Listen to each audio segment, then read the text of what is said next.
নমস্কাৰ আপোনালোকে চাবলৈ আৰম্ভ কৰিছে 24 লাইভ ষ্টুডিঅ'ত মই সাব্বিৰ আৰু এই মুহূৰ্তত এক ডাঙৰ বিগ ব্ৰেকিং এক ডাঙৰ অঘটনৰ ঘটনা আপোনালোকৰ মাজলৈ লৈ আহিছো ডাঙৰ খবৰ ধুবুৰীবাসীৰ বাবে ধুবুৰীৰ যি ব্ৰহ্মপুত্ৰ নদী ধুবুৰী অঞ্চলৰ কাখেদি বৈ যোৱা ব্ৰহ্মপুত্ৰ নদীয়ে ধুবুৰীবাসী বা দক্ষিণ হালমৰাবাসীৰ জমৰ যাতনাত ভুগাইছে বিগত বহু বছৰ ধৰি বহুবাৰ তেওঁলোকে নাও দুৰ্ঘটনা ফেৰী দুৰ্ঘটনাৰ সন্মুখীন হৈছে ইয়াৰ আগতে এই বছৰে জানুৱাৰী মাহৰ 7 তাৰিখে চন্দ্ৰমোহন কলিতা যিগৰাকী চন্দ্ৰমোহন কলিতা ডিএসপি আছিলে আৰু এই ডিএসপি গৰাকীৰ তেখেতৰ পাৰ্সোনেল সিকিউৰিটি কুশল কলিতা নাৱৰ পৰা পৰি মৃত্যুমুখত পৰিছিল সেই ধুবুৰীৰ ব্ৰহ্মপুত্ৰ নদীৰ ওপৰত ইয়াৰ আগতে যদি আপুনি আমি চাওঁ বহুবাৰ এনেকুৱা ধৰণৰ ঘটনা সংঘটিত হৈছে ধুবুৰীত 2022 চনত অক্টোবৰৰ 29 তাৰিখে এক ডাঙৰ ফেৰী দুৰ্ঘটনা সংঘটিত হৈছিল ধুবুৰীত আজিও এক পুনৰাবৃত্তি হৈছে ধুবুৰীৰ এক ফেৰী দুৰ্ঘটনা কিন্তু যদিও কোনো লোক নিহত হোৱাৰ খবৰ এতিয়ালৈকে অহা নাই ব্ৰহ্মপুত্ৰ নদীত অঘটন ঘটিছে নদীৰ মাজত আবদ্ধ হৈ থাকিল প্ৰায় 150 জন যাত্ৰী এখন জাহাজত 150 জন যাত্ৰী নদীৰ মাজত আবদ্ধ হৈ থকাৰ খবৰ আহি পৰিছে এই মুহূৰ্তত ডাঙৰ খবৰ আৰু ব্ৰহ্মপুত্ৰ নদীত এই অঘটন ঘটিছে ধুবুৰী দক্ষিণ হালমৰা বুঢ়াবুঢ়ীৰ পৰা এই ধুবুৰীলৈ যোৱা এই বিশেষ জাহাজখনত আছিলে 150তকৈ অধিক যাত্ৰী আৰু যেহেতু ব্ৰহ্মপুত্ৰ নদীৰ মাজমজিয়াত প্ৰায় 2 ঘণ্টা সময় ধৰি আবদ্ধ হৈ থকাৰ খবৰ আহি পৰিছে যদিও শেষত উদ্ধাৰ হয় আৰু যাত্ৰীসকল তেওঁলোকৰ নিৰ্দিষ্ট গন্তব্যস্থললৈ অৰ্থাৎ ধুবুৰীলৈ যাবলৈ সক্ষম হয় এই মুহূৰ্তত জনাইছো এক ডাঙৰ খবৰ গ্ৰাফিক্স প্লেটৰ আকাৰ দেখুৱাই ল'ব বিচাৰিছো এই মুহূৰ্তত ডাঙৰ খবৰ ধুবুৰীৰ ব্ৰহ্মপুত্ৰ নৈত অঘটন প্ৰায় 2 ঘণ্টা ধৰি নদীৰ মাজত আবদ্ধ হৈ থাকিল MV লিংৰি আছাম 2506 নামৰ জাহাজখন প্ৰায় 3 শতাধিক যাত্ৰী আছিল জাহাজখনত তাৰে 3 শতাধিক যাত্ৰী আছিল জাহাজখনত পুৰুষ মহিলা শিশু বৃদ্ধ যাত্ৰীৰ মাজত হাহাকাৰ পৰিস্থিতিৰ সৃষ্টি হয় স্থানীয় নাৱেৰে উদ্ধাৰ কৰা হয় প্ৰায় 150 জন যাত্ৰীক আৰু বহু প্ৰচেষ্টাৰ ফলত উদ্ধাৰ হ'ল যাত্ৰীসকল পুৱা 8 বজাত দক্ষিণ হালমৰা বুঢ়াবুঢ়ী ঘাটৰ পৰা যাত্ৰা কৰিছিল জাহাজখন 2 ঘণ্টা পলমকৈ আৰম্ভ হৈছিল যাত্ৰা পানীৰ বাবে বাহনী পানীৰ বাবে আৰু অৱশেষত 12:30 যাত্ৰীসহ জাহাজখন উপস্থিত হয় ধুবুৰীত নদীৰ মাজত চৰাঞ্চলত পানী কম থকা বাবে এনে পৰিস্থিতি উদ্ভৱ হৈছিল যাত্ৰীয়ে জানিব দিয়া মতে জাহাজখনৰ চালকৰ ভুলৰ বাবে সংঘটিত হৈছিল এই দুৰ্ঘটনা জাহাজৰ চালকজনে য'ত চৰ অঞ্চলেৰে য'ত পানী কম আছে সেই অঞ্চলৰে জাহাজখন লৈ যোৱাৰ ফলত এই ঘটনাৰ সন্মুখীন হ'ব লগা হৈছে বুলি ইতিমধ্যে সংবাদ মাধ্যমৰ আগত যাত্ৰীসকলে জনাইছে বহু প্ৰচাৰ লগতে দেখুৱাইছো ভিজুৱেলছসমূহ আপোনালোকে চাওক য'ত বাৰম্বাৰ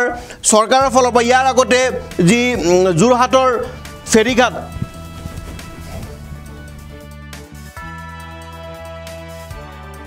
যোৰহাটৰ নিমাতী ঘাটত ভয়াবহ দুৰ্ঘটনা সংঘটিত হৈছিল ফেৰী দুৰ্ঘটনা সংঘটিত হৈছিল এই খবৰ আপোনালোকে জানে আৰু তাত তেতিয়াৰ পৰা চৰকাৰ প্ৰশাসনৰ ফালৰ পৰা যি লাইফ জেকেট বাধ্যতামূলক বুলি কোৱা হৈছে আপোনালোকে চাওক এই জাহাজখনত বিভিন্ন লোক ইয়াত থিয় হৈ পেলাই যাত্ৰা কৰিছে এওঁলোকৰ কোনো এজন যাত্ৰীৰ শৰীৰত লাইফ জেকেট থকা আমি দেখা পোৱা নাই লাইফ জেকেট অবিহনে এনেকুৱা ধৰণৰ যাত্ৰা কৰিছে এই জাহাজখনৰ চালকৰ অৱহেলাৰ বাবে জাহাজখনৰ চালকৰ ভুলৰ বাবে যাত্ৰীসকলে পানীত ব্ৰহ্মপুত্ৰৰ মাজত 2 ঘণ্টা ধৰি আবদ্ধ হৈ থকাৰ খবৰ আহি পৰিছিল 2 ঘণ্টা ধৰি তেওঁলোকে আবদ্ধ হৈ পৰিছিল জাহাজখনৰ চালকজনে পানী কম থকা অঞ্চলেৰে পানী কম থকা ঠাইৰে পানী কম থকাৰ ফালে লৈ যোৱাৰ ফলত য'ত চৰ বালি আছিলে তাতে জাহাজখন লাগি ধৰে আৰু ইয়াৰ ফলত এনেকুৱা ধৰণৰ ঘটনা সংঘটিত হৈছে কোনো ধৰণৰ লাইফ জেকেট নাই মন কৰিব কোনো ধৰণৰ লাইফ জেকেট নাই আৰু বিনা লাইফ জেকেটেৰে এনেকৈ ধুবুৰীবাসী দক্ষিণ হালমাৰাবাসী বুঢ়াবুঢ়ী অঞ্চলৰ সেই লোকসকলৰ লগত হেতালি খেলা দেখা গৈছে ইয়াৰ আগতে কেইবাবাৰো এনেকুৱা ধৰণৰ ঘটনা সংঘটিত হৈছে ধুবুৰীত দক্ষিণ হালমাৰাত ধুবুৰীত বিভিন্ন ধৰণৰ এনেকুৱা ধৰণৰ ঘটনা আমি প্ৰায় আপোনালোকক জনাওঁ য'ত ফেৰী দুৰ্ঘটনাৰ ফলত যাত্ৰীসকল নিহত হোৱাৰ খবৰ আমি আপোনালোকক দিছোঁ অসমৰ বিভিন্ন অঞ্চলত এনেকুৱা খবৰ আহিছে য'ত লাইফ জেকেট নথকা ইয়াৰ আগতে সেই সিদিনাখন জানুৱাৰী মাহৰ 7 তাৰিখে Chandramohan Kalita DSP deputy superintendent of police তেখেতৰ PSO কুশল কলিতা কুশল কলিতাই তেখেতক চিকিউৰিটি দি থকা অৱস্থাত থিয় হৈ পেলাই নাৱেৰে যাই থকা অৱস্থাত নাৱৰ পৰা নদীত পৰি যায় আৰু সেই পৰি যোৱাৰ ফলত তেখেত মৃত্যুমুখত পৰে সেই খবৰটো সেই মৰ্মান্তিক খবৰটো আমি আপোনালোকক দিছিলোঁ তাৰ পিছতো চৰকাৰ প্ৰশাসন বা এনেকুৱা ধৰণৰ যিসকল জাহাজৰ লগত নিয়োজিত ব্যক্তিসকল আছে কৰ্মচাৰীসকল আছে জাহাজৰ চালকসকল আছে বা বিশেষকৈ যাত্ৰীসকলৰ কথা ক'ম তেওঁলোকো কোনো ধৰণৰ নিজৰ জীৱনক লৈ পেলাই তেওঁলোকে কোনো ধৰণৰ চিন্তা নকৰাকৈ এনেদৰে থিয় হৈ পেলাই ব্ৰহ্মপুত্ৰ বিশাল ব্ৰহ্মপুত্ৰৰ মাজেৰে তেওঁলোকে যাত্ৰা কৰাৰ ফলত এনেকুৱা ধৰণৰ ঘটনা যে নহ'ব ইয়াক নুই কৰিব নোৱাৰি কিন্তু এই মুহূৰ্তত যদিও আজিৰ তাৰিখত কোনো ধৰণৰ লোক নিহত হোৱাৰ খবৰ অহা নাই কিন্তু ঘটনা ঘটিব পাৰিলেহেঁতেন MV লিংগিৰি আছাম 2506 এই জাহাজখন বুঢ়াবুঢ়ী ঘাটৰ পৰা ধুবুৰীলৈ যাত্ৰা কৰিছিল লাইফ জেকেটসমূহ আছে আমি যদি PCR অমৰক যদি আমি কওঁ যে লাইফ জেকেটৰ সেই বিশেষ দৃশ্যাৱলী অলপ স্থিৰ কৰি দেখুৱাবলৈ চাওক লাইফ জেকেটসমূহ আছে হয়তো চৰকাৰৰ ফালৰ পৰা এই লাইফ জেকেটসমূহ জাহাজসমূহক বা সেই পৰ্টসমূহক দিয়া হৈছিলে জাহাজ ঘাটসমূহক বা সেই নিৰ্দিষ্ট জাহাজক দিয়া হৈছিলে আৰু এই লাইফ জেকেটসমূহ তেওঁলোকে ষ্ট'ৰ কৰি পেলাই এনেদৰে ষ্ট'ৰ কৰি পেলাই থৈ দিছে যাত্ৰীসকলক পিন্ধিব দিয়া নাই বাধ্যতামূলক কৰাব লাগিছিল যাত্ৰীসকলক যদি লাইফ জেকেট নিপিন্ধে যাত্ৰা কৰিব নোৱাৰিব লাগিছিলে এনেকুৱা ধৰণৰ নিৰ্দেশনা থাকিব লাগিছিলে কিন্তু প্ৰশাসনৰ নিয়মক বা নিজৰ জীৱনক হেতালি খেলি